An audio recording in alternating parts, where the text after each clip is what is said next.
Friends, welcome to my channel Dipali eating and creativity. তোমরা সবাই কেমন আছো? নিশ্চয়ই খুব খুব ভালো আছো। আমিও মোটামুটি আছি। তো দেখো, আবার চলে এলাম সেই রান্নাঘরে।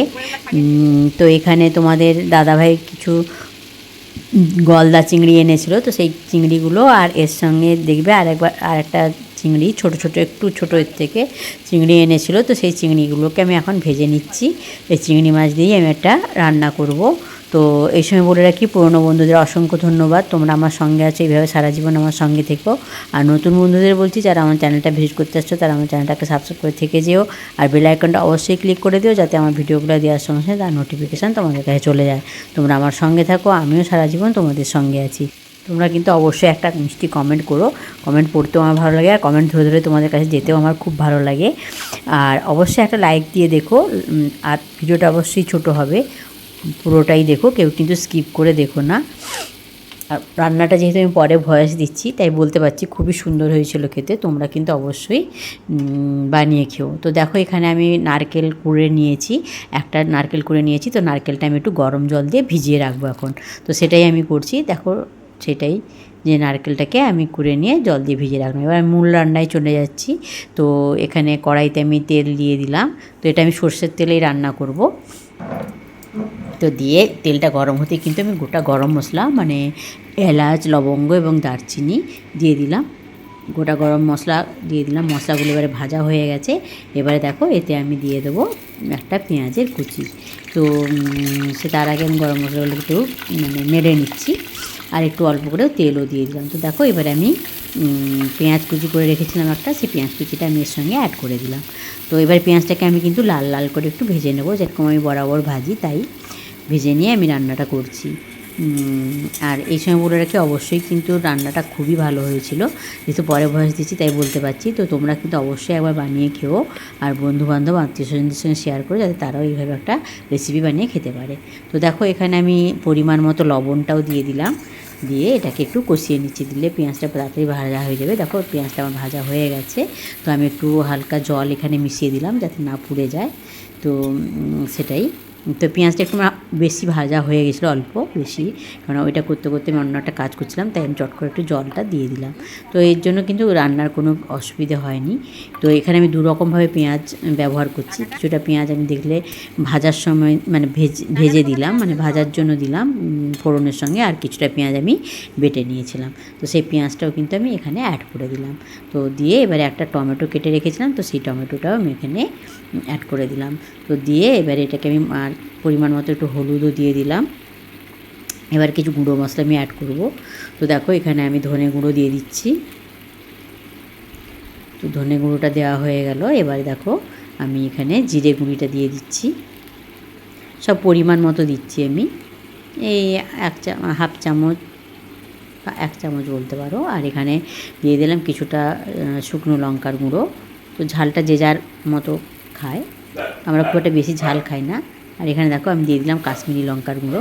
তো দিয়ে এবার এটাকে আমি একটু নেড়ে নিচ্ছি। আর কাশ্মীরি লঙ্কার গুঁড়োটা দিলে কিন্তু কালারটা খুব সুন্দর আসে। আর টমেটোটাকেও আমি একটু খুন্তি দিয়ে ম্যাশ করে নিচ্ছি, যাতে টমেটোটা মশলার সঙ্গে মিশে যায়, সেটাই করছি। তো এবার দেখো, মশলাটাকে কিন্তু ভালো করে কষিয়ে নিতে হবে। তো মশলাটা এবারে বুঝতে পারছো মোটামুটি ভালো করে কষানো হয়ে গেছে, তেলটা হালকা ছেড়ে দিয়েছে। এবার আমি কী করছি দেখতে থাকো, দিলেই কিন্তু তোমরা বুঝতে পারবে। তো এখানে আমি একটু অল্প চিনি অ্যাড করে দিলাম। তো তোমরা তো সবাই জানো, যারা পুরনো বন্ধু, যে আমি একটু তরকারিতে মিষ্টি খাই আমরা। তো অল্প করেই খাই, কিন্তু একটু দিই। আর মিষ্টিটা দিলে কী হয় জানো তো, মানে চিনিটা দিলে কী হয় জানো, স্বাদের ব্যালেন্সটা খুব ভালো আসে।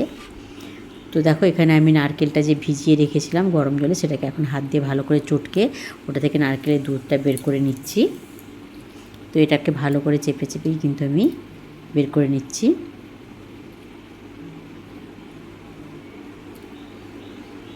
তো যেহেতু গরম জলে দিয়েছিলাম, তো তাই জন্য সুবিধা হচ্ছে, পুরো রসটাই কিন্তু, মানে নারকেলের পুরো দুধটাই কিন্তু এখানে বেরিয়ে যাবে। তো সেটাই আমি করছি। তো দেখো, এবারে আমার হয়ে গেছে। এবার আমি নারকেলগুলোকে চেপে চেপে আলাদা করে নেব, দিয়ে কিন্তু আমি দুধটা এখানে ঝোলটায় মিশিয়ে দেব। দেখো, আমি নারকেলের খোসা মানে নারকেলের এগুলো বের করে নিচ্ছি। তো হয়ে গেল। এবার আমি কিন্তু এই দুধটাকে এই মশলাটা যে আমি ভেজেছি এটার সঙ্গে মিশিয়ে দেবো। তো মশলাটা কিন্তু একটু কষতে বাকি আছে, মানে একদম ভালো করে কষতে হবে। এই মশলাটা যত ভালো করে কষবে না তত দেখবে এটার স্বাদটা কিন্তু খুবই সুন্দর হবে। সেটাই আমি করছি খুব সুন্দর করে। আর এই সময় খুন্তিটা কিন্তু বারবার নাড়া দিতে হবে, নাহলে কিন্তু তলায় ধরে যেতে পারে। তো সেটাই আমি করছি, দেখো ভালো করে খুন্তিটাকে মানে নাড়াচাড়া করছি যাতে তলায় না ধরে যায়। ভালো করে এখানে আমি সুন্দর করে কষিয়ে নিচ্ছি। এই কষানোটা যত ভালো হবে না তত কিন্তু তরকারির স্বাদটাও কিন্তু খুবই ভালো আসবে। তো আমি সেটাই করছি। তো দেখো কষানো প্রায় আমার হয়ে গেছে, তেল ছেড়ে দিয়েছে। এবারে আমি এই যে নারকেলের দুধটা যে বের করে রেখেছিলাম সেই দুধটা কিন্তু আমি এখানে দিয়ে দিচ্ছি। দিয়ে এবারে এটাকে ভালো করে আরেকবার কষিয়ে নেবো মশলাটাকে। তো দেখো মশলাটা আমার আর একটু কষানো হয়ে গেছে, পুরো দুধটাই কিন্তু নারকেলের দুধটাই আমি এখানে অ্যাড করে দিলাম।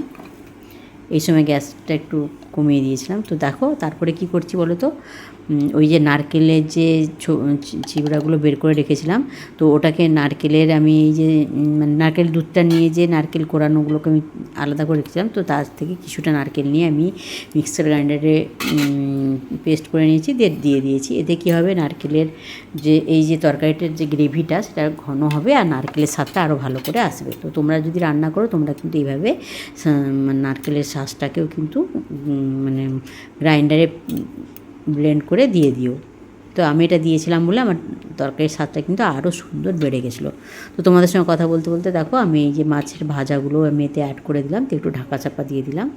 তো দেখো যে ফুটে উঠেছে, তো আর বেশিক্ষণ লাগবে না। এবার আমার কিন্তু রান্নাটা হয়ে যাবে, যেহেতু শুধু চিংড়ি মাছ দিয়েই করছি। তো এতে তো আর কিছু সেদ্ধ হওয়ার ব্যাপার নেই।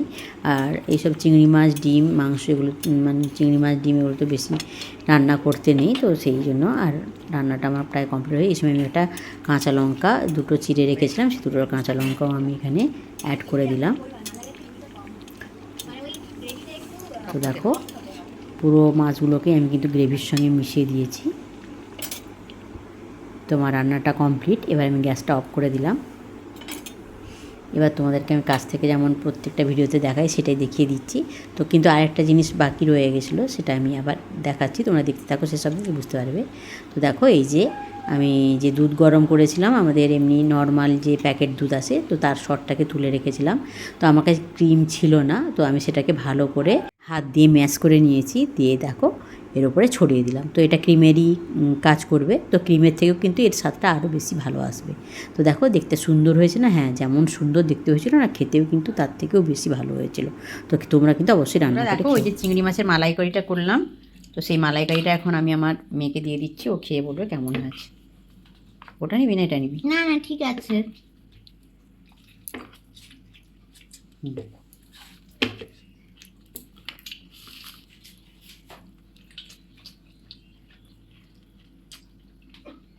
ভালো হয়েছে। ভালো হয়েছে? মিষ্টি স্বাদটা এসছে? দেখো এবার তোমার দাদা ভাইকেও দিয়ে দিচ্ছি।